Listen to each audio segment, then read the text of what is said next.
کرونا ویروس چاوا بلاف دبو ام چاوا خوجه بپارێزن. کووید 19 مرۆڤ جارا یەکەم پێدەحسن.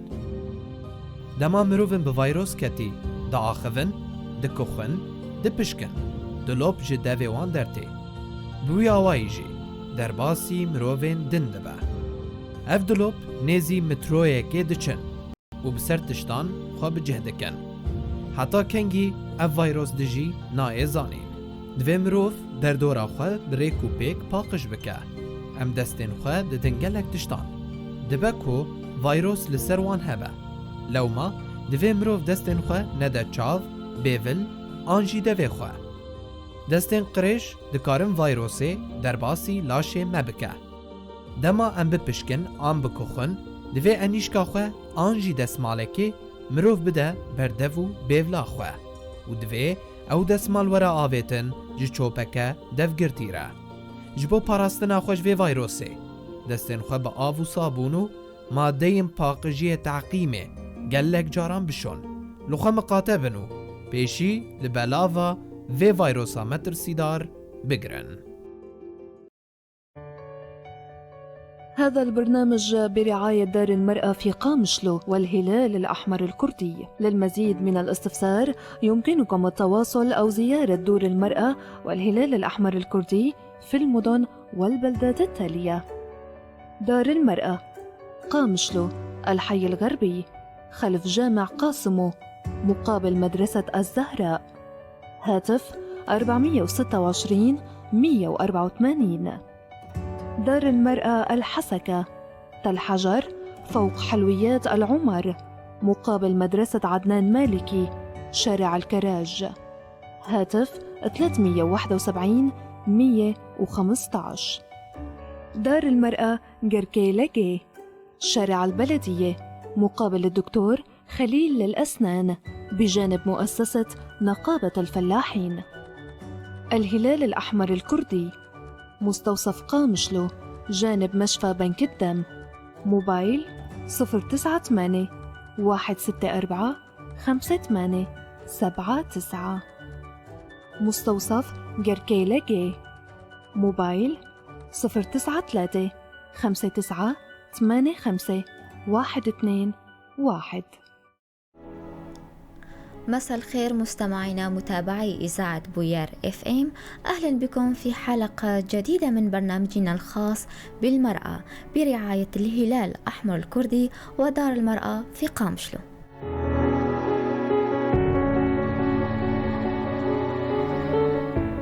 لا تنحصر خطورة فيروس كورونا في سهولة انتقاله وسرعة انتشاره والإصابة به، بل تمتد إلى نظرة بعض الأشخاص السلبية إلى الحالات المصابة بالفيروس التي قد تصل إلى حد التنمر. ورغم تأكيد الأبحاث العلمية أن كورونا يصيب الجميع دون تمييز، يلجأ البعض إلى إخفاء إصابته أو إصابة فرد من أسرته بالفيروس تجنبا للوصم الاجتماعي الذي يتعرض له حتى بعد التعافي. وحذرت المنظمات الدولية المعنية بشؤون الصحة من تفاقم الوباء الذي أصاب جميع دول العالم نتيجة إخفاء المصابين إصابتهم خوفا من قسوة النظرة الاجتماعية لهم وتعرضهم للتنمر. سنناقش هذا الموضوع مع ضيفتنا عبر الهاتف الأخصائية الاجتماعية بتول حسين مهوس.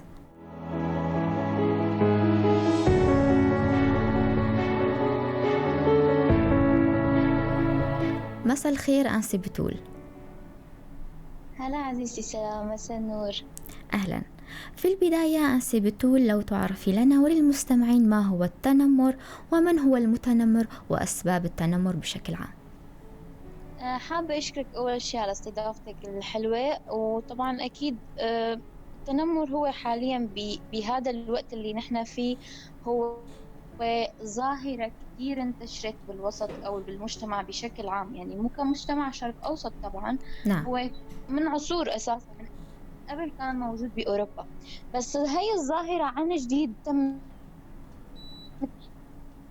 التنمر هو أي شكل من أشكال العنف اللي ممكن يقوم فيه شخص، يعني ما فينا.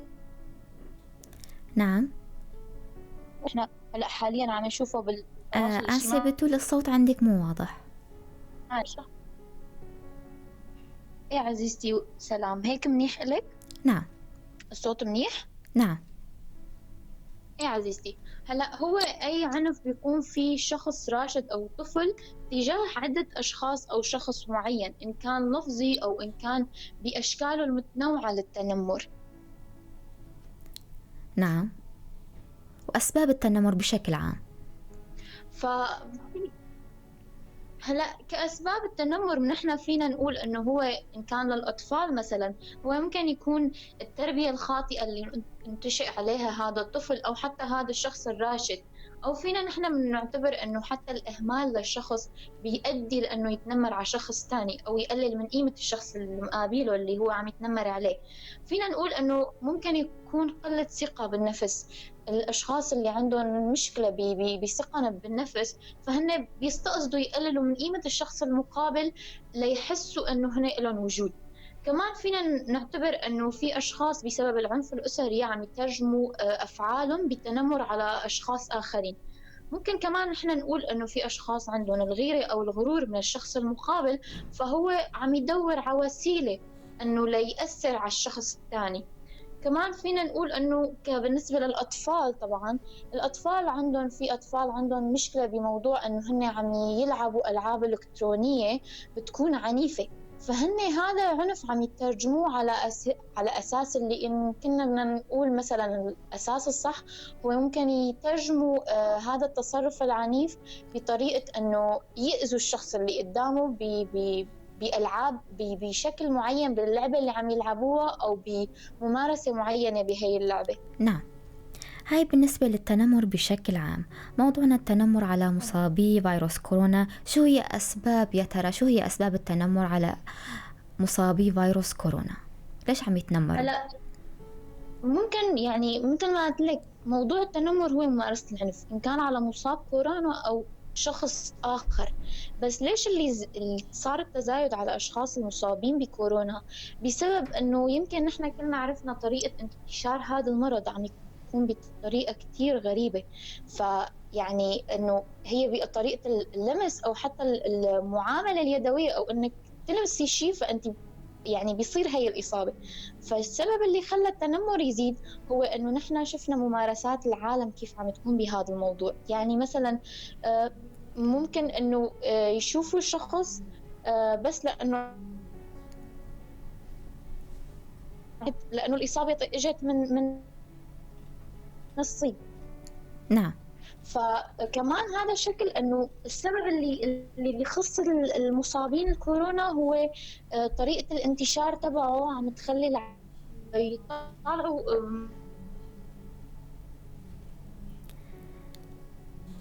نعم آسيا بتقول صوتك كمان عم يتقطع.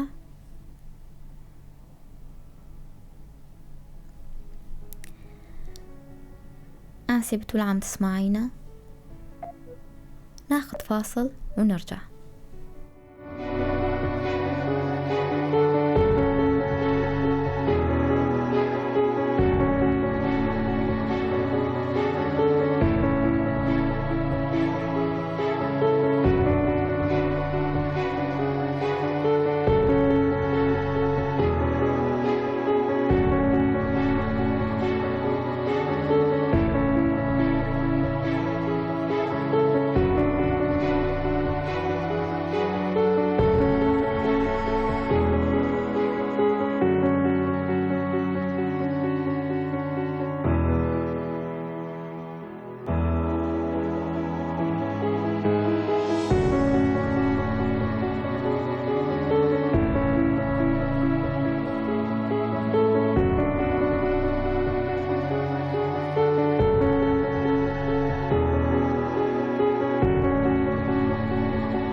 نعم آنسة، بتقول لو كمان تعيدي لنا أسباب التنمر على مصابي كورونا.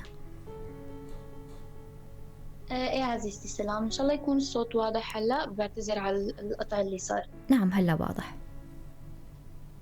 تمام. نحن حكينا عن موضوع انه ليش بيخص كضحايا الاشخاص المصابين بكورونا عم يكونوا ضحايا للتنمر. هلا كمان فينا نقول السبب الرئيسي بهذا الموضوع هو المجتمع ما عم يكون في التوعية، إن كان فينا نقول الأسرية أو البيئة المحيطة بالشخص المتنمر، ما عم تخليه يوقف، لأنه بالعكس عم يزيدوا الأشخاص. يعني نحن يعني في أشخاص راشدين صرنا نشوف أنه عم يتنمروا بشكل أنه على أساس هو عم يمزح مع الشخص المقابل، بس هو فعليا كان عم يتنمر. فهذا الشيء زرعه بالشخص الصغير أو الطفل اللي جنبه. فكمان موضوع انه الوعي المجتمع بهذا الخصوص بالذات عم يكون وعي كتير ضئيل بموضوع انه ما لازم يصير هذا التصرف. فكمان هذا سبب من الاسباب اللي صارت موضوع انه عم يكونوا المصابين او اللي حتى اللي صار عندهم شفاء من هذا المرض عم يكونوا ضحايا للمتنمرين او اللي عم يتم عليهم التنمر. نعم، ذكرتي أن المزاح بقصد كمان بيعتبر تنمر. شو هي أشكال التنمر على المصابين بكوفيد 19؟ هلا فينا نحكي ممكن يكون مثل ما حكيت لك سابقا، ممكن يكون على أساس الملامح. ونحن شفنا حتى على الفيسبوك اللي هو أكثر المنصات تداولا بين المجتمع إن كان الشرقي أو الأوروبي، عم يكون في أنه مجرد ما شافوا الشخص عنده سحبة عين خلص أنه هذا صيني وحينقل لي المرض. وصار حتى يمارس أنه إن كان ستيكرات أو إيموجيات على الواتساب أو الإنستغرام عم يكون أنه عم يحطوا من حق، يعني من قدر الشخص الصيني أو الياباني أو اللي عنده الملامح الآسيوية أنه خلص هذا حينقل لي المرض. فهاي شكل من الأشكال ممكن نحن نقول. كمان هلا حكيت لك أنه صاروا يستعملوا استيكرات، فحتى أنه عندهم نعم. شكل التنمر الإلكتروني. لو نترك يعني المجتمع الصيني آنسة بتقول، نحكي على مجتمعنا، كيف يكون الأشكال؟ يكون بالابتعاد عن المصاب ولا كيف؟ تماما. هلا كمان كنت جايتك بالحديث انه ممكن يكون على هلا اللي حكيت لك اياه انه لفظيا، انه كثير اشخاص نحن صرنا نشوفهم لفظيا عم يتعاملوا بالشخص اللي مصاب بالفيروس او اللي تم الشفاء منه. نعم. ما حقرب عليه لانه ممكن ينقل لي المرض او ممكن لسه ما طاب او فحتى هي انه هن يعني بصراحة في أشخاص ممكن يتنمروا بطريقة غير مباشرة. يعني بأبسط مثال حيقول هذا البيت كان فيه الأب أو الأم مصاب بالفيروس، فأنا ما حخلي أولادي يروحوا على هذا البيت لأنه وهذا الحكي ممكن يتم قدام هدول الشخصين، فأنا حأمنع أولادي يروحوا على هذا البيت لأنه هن كانوا مصابين كورونا. طيب هن يشوفوا خلص يعني نقطة وراحت، ليش لسه المجتمع بيضل يعيد فيه؟ فممكن يكون مثل ما حكينا لفظيا، ممكن يكون إلكترونيا، اللي هو نحن صرنا نشوف أنه حتى المجتمع كإلكترونيا صار يقول إذا كانوا حاطين أنه أنا مرضان على الفيسبوك حيقولوا ها أنت مكورن. أو مثلا مثل ما حكينا أعراض الكورونا أنه ممكن الإنسان يعطس أو يسعل، فمجرد ما شخص عمل هيك فورا بيحطوا له حد لأنه هذا كورن. لكن آنسة بتقول الخوف واجب خاصة بمرض كورونا، لكن إمتى يكون الخوف واجب وإمتى يكون تنمر؟ لما يكون الخوف واجب أنه أنا اليوم نزلت لابسة الكمامة والكفوف وحاطة المعقم معي، أوكي. إذا حسيت أنه هذا المكان خطر أنا ببعد عنه من دون ما أوجه للشخص اللي مقابلي أو حتى عليه حد اللي هو خلص شخص مكورن. ممكن الإنسان يكون مرضان مرض عادي، خلص أنا حاطة يعني أخذ الإجراءات الوقائية تبعي. ونفس الشيء ممكن هذا الشخص ما يكون أخذ الإجراءات بس أنت حامية حالك، فيك تبعدي عن هذا المكان من دون ما تجرحي الشخص اللي مقابلك. نعم. بغض النظر إن كان هذا الشخص حاطط الإجراءات الوقائية أو ملتزم فيها أو لا، بس فيك تبعدي من دون ما تأذي. نعم، ذكرتي قبل قليل عن دور وسائل التواصل الاجتماعي والفيسبوك. هل الإعلام ووسائل التواصل الاجتماعي دور في تفاقم التنمر ضد المصابين؟ هلا فيكي يعني في نقول بتعرفي كيف الصراحة إنه فيكي تقولي كان له دور إيجابي بس بالمقابل كان له دور سلبي. يعني إحنا ما فينا نحط الحق الكامل على الإعلام، بغض النظر إنه الإعلام ممكن كان يحكي عن المرض إنه هو قاتل أو شيء أو هيك، كان يحذر المجتمع. بس في فئة من الناس استخدمت الإعلام ليعملوا تنمر، ليعملوا أذى للأشخاص المقابلين، ليستعملوه بطريقة كتير سلبية، كتير طريقة سلبية من ناحية إيذاء الآخرين، أو مثل ما حكينا أنه يتنمروا على شخص بس لأنه هو كان مرضان مرض عادي. فيعني في إله دور إيجابي بصراحة، وفي دور سلبي، بس الدور السلبي هو الفئة اللي استخدمته بسلبية، مو وسائل التواصل الاجتماعي كان دورها سلبي. لا بالعكس، نحن كلنا شفنا قد ايه إن كان الإعلام، إن كان التواصل الاجتماعي بشكل عام، كانوا يحكوا عن الإجراءات الوقائية الاحترازية، كيف الشخص يهتم بحاله وبأسرته. فبهي النقطة بالذات ما فينا لا نقول أنه كان له دور سلبي بالكامل أو إن كان دور إيجابي بالكامل. نعم، برأيك يا سي بتول هل الوصم الاجتماعي والتنمر يزيد تفاقم حالات الإصابة نتيجة إخفاء البعض لإصابته؟ بصراحة هذا الموضوع بالذات هو الموضوع اللي أدى لتفاقم الحالات بكتير مجتمعات، مو كمجتمع إن كان فينا نقول مجتمعنا بسوريا أو بغير سوريا. كتير حالات نحن صرنا نعرفها لأنه مثلا درينا من شخص معين إنه هي كان مصاب بس أخفى. ففعليا في كتير أشخاص أخفت إصابتها بهذا المرض تفاديا ممكن لقطع العلاقات مع الآخرين، أو مثلا ممكن مشان موضوع أنه ما يتنمروا عليه وعلى أسرته.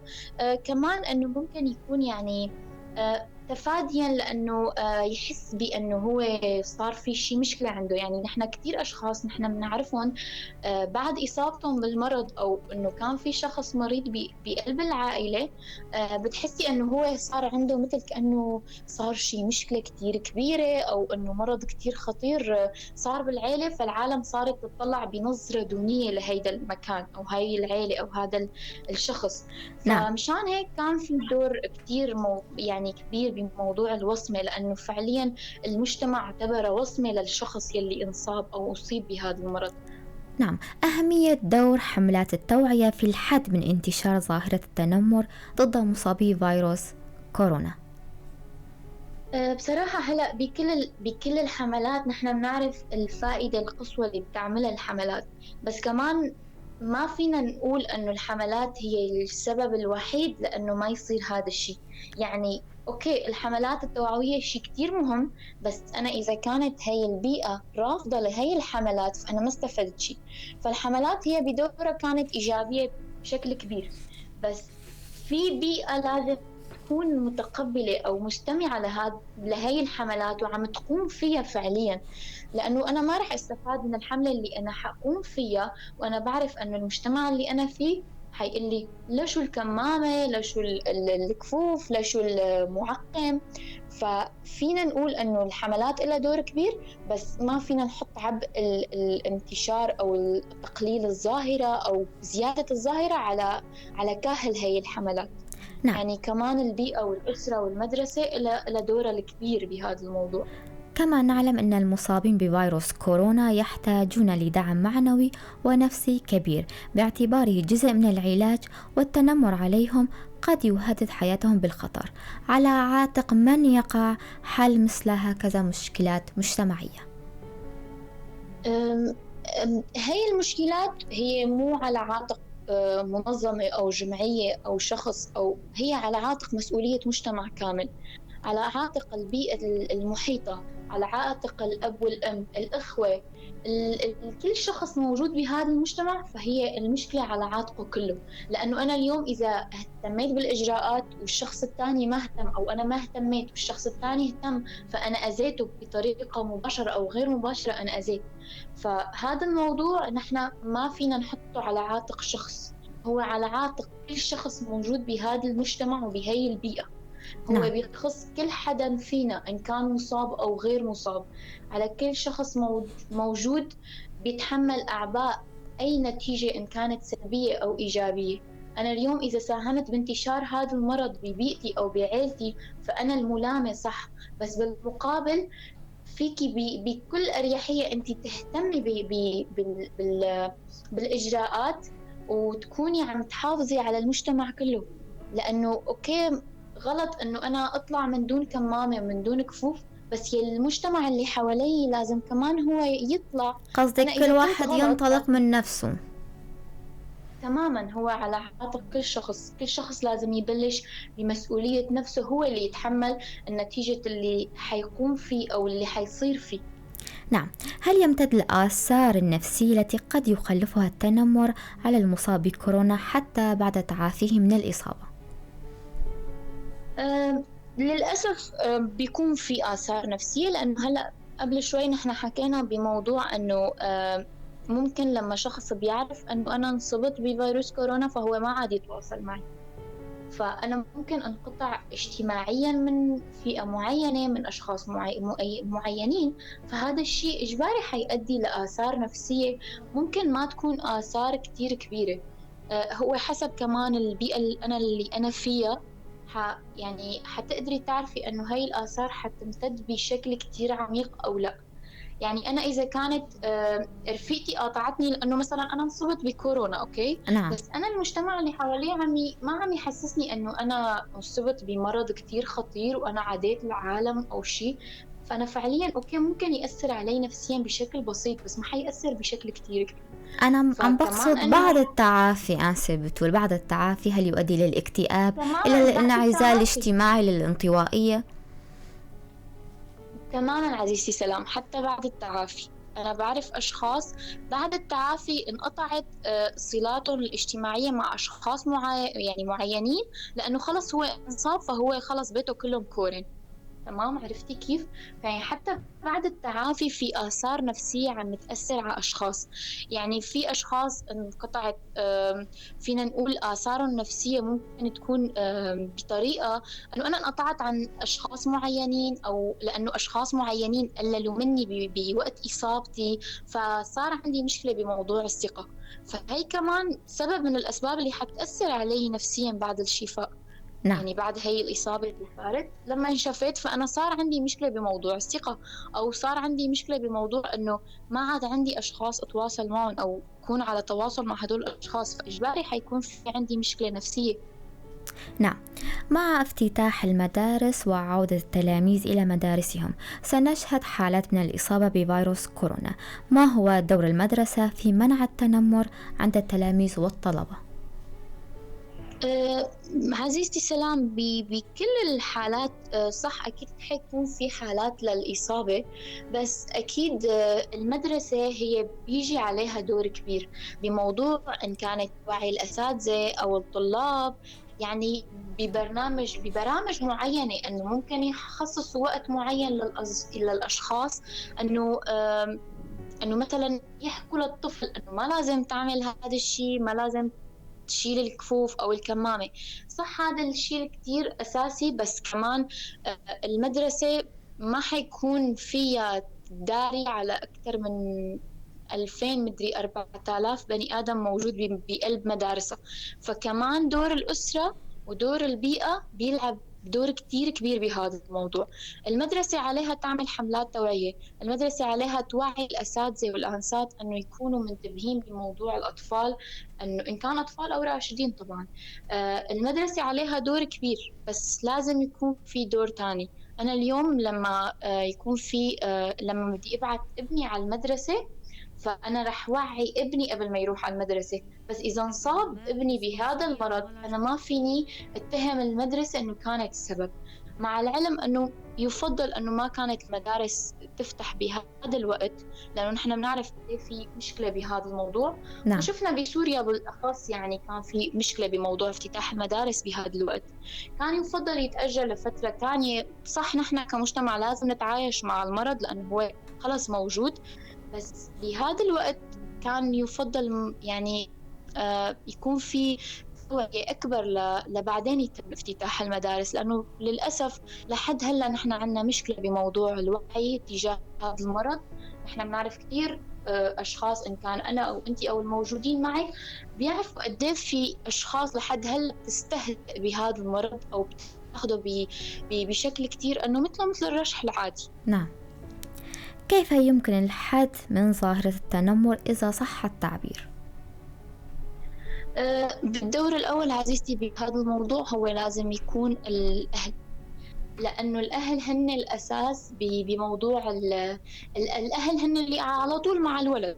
فأنا إن كان الولد طبعا أو كان الشخص الكبير هن اللي بيكونوا مع بعض، فالأسرة هي لها الدور الأكبر لهذا الموضوع. لأنه ببساطة إذا أنا اليوم ما وعيت الشخص اللي معي إنه هذا الشيء غلط، فهو ما حيفكر بالموضوع. بالعكس إذا أنا ساعدته حيزيد، بس إذا أنا وقفته ممكن يعني ممكن يتنمر. مو إنه ما ممكن يتنمر، كيف يعني ما بقول إنه توقفي؟ الحق كيف يتم توقيف المتنمر؟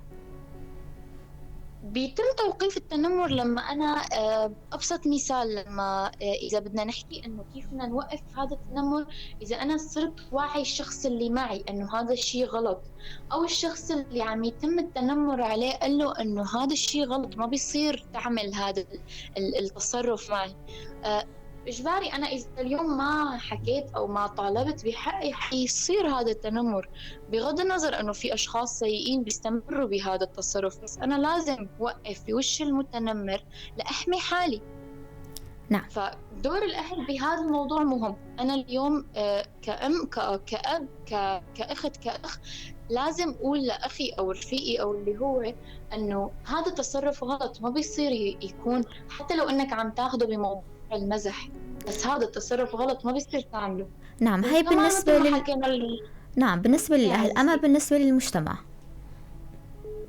بالنسبة للمجتمع كمجتمع مثل ما حكينا، أنا إذا اليوم شفت شخصين أو شخص عم يتم التنمر عليه، لازم وقف هذا الشخص. إذا كان الضحية ما عم يدافع عن حاله، فأنا من واجبي قول للشخص الثاني إنه هذا التصرف غلط.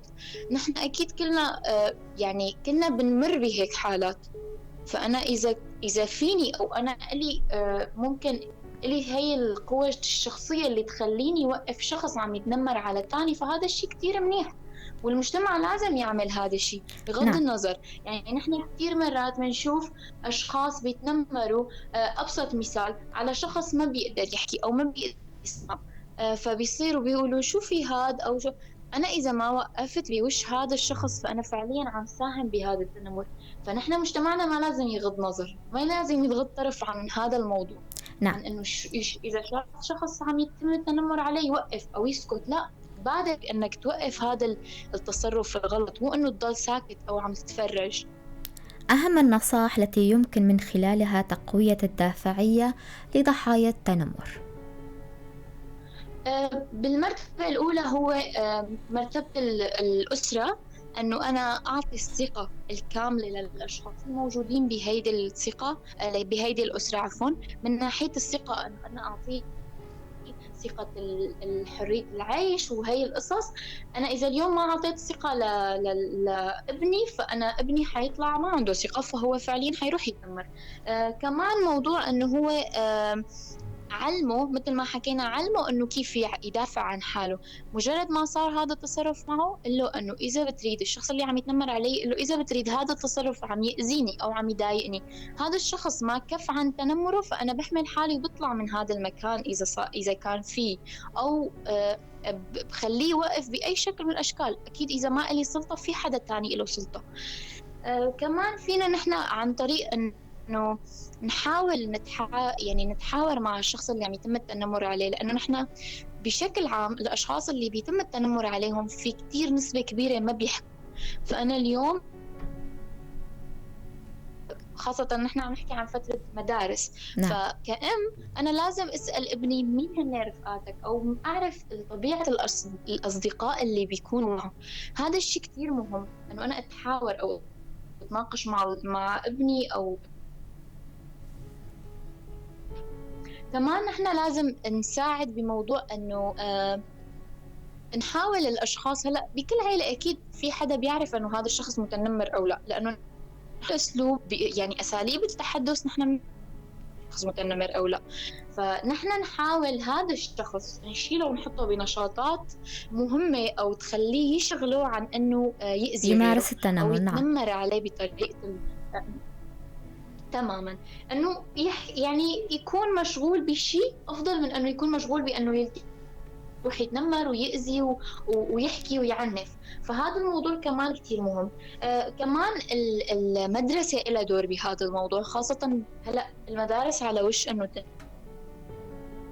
الطلاب. فالمدرسين والمدرسات بشكل عام أو حتى إدارة المدرسة لازم يكون عنده برنامج خاص بموضوع التنمر، لأنه نحن مجتمعنا هلأ فعليا كتير عم يعاني من هذا الموضوع. نعم. لازم يكون في برامج خاصة تنحط، إن كان بتخصيص أوقات، إن كان بتخصيص مو ضروري حصة، أنا ما حقول نعم، برامج توعوية. نعم، كثير اعتراضات على هذا الموضوع. برامج توعوية، حملات رسومات للأطفال، حتى نوعي الطفل كيف يتنمر، ما نخليه يسكت. هذا شيء كتير مهم.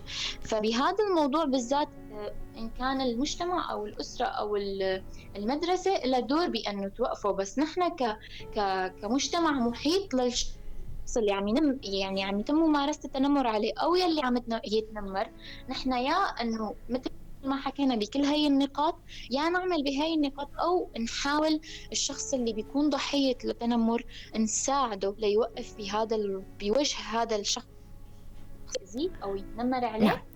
أو إنه نحن مثل ما حكينا الشخص اللي عم يعمل التنمر نبعده عن هذا الوسط، نخليه ينشغل بشيء ثاني. نعم. نعم، بتول كلمة أخيرة نختم فيها حلقتنا. نحن كتير بنتمنى إنه هاي الظاهرة تروح، بس للأسف مثل ما حكينا وعي المجتمع لازم يكون أكتر بهذا الموضوع. لازم الأهل يفهموا الطفل أكتر. فبتمنى من الأهالي يهتموا بهذا الموضوع ويوعوا أطفالهم بشكل كتير كبير، لأنه دائما الأسرة هي المرتبة الأولى بهذا الموضوع. فبتمنى يكون هيك ألو؟ نعم. نعم بتول. سلام، بعتذر ما بعرف كان صوت. بتشكرك كتير بتول. بتمنى أنه يكون في شكرا كتير عزيزتي سلام. بتمنى دائما يكون في هيك السلام اللي نحن نطمح له. وشكرا كتير لمقابلتك الرائعة، وشكرا للكادر اللي موجود معي كله. بتشكرك كتير آنسة بتول. وصلنا لنهاية حلقتنا الخاصة حول التنمر على مصابي كورونا. لا يسعني إلا أن أشكر ضيفتي عبر الهاتف الأخصائية الاجتماعية بتول حسين مهوس، وكل الشكر لكم مستمعينا على حسن إصغائكم. موعدنا في الأسبوع القادم، إلى اللقاء. البرنامج بسپانسریا مالا جنی لقامشلو و هیواسور آکرده. اگر پرسین و هبن هندکارن پیوندی یانجی سردانا مالا جنی و هیواسور آکرد بکن. مالا جنی قامشلو تاخا غربی لپشت مزگفتا قاسمو برانبر دبستانا زهرا. تليفون عرضية 426 184. مالا جني لحسكي تل حجر لجورا شيرينغها العمر برانبر دبستانا عدنان المالكي كولانا جراجان.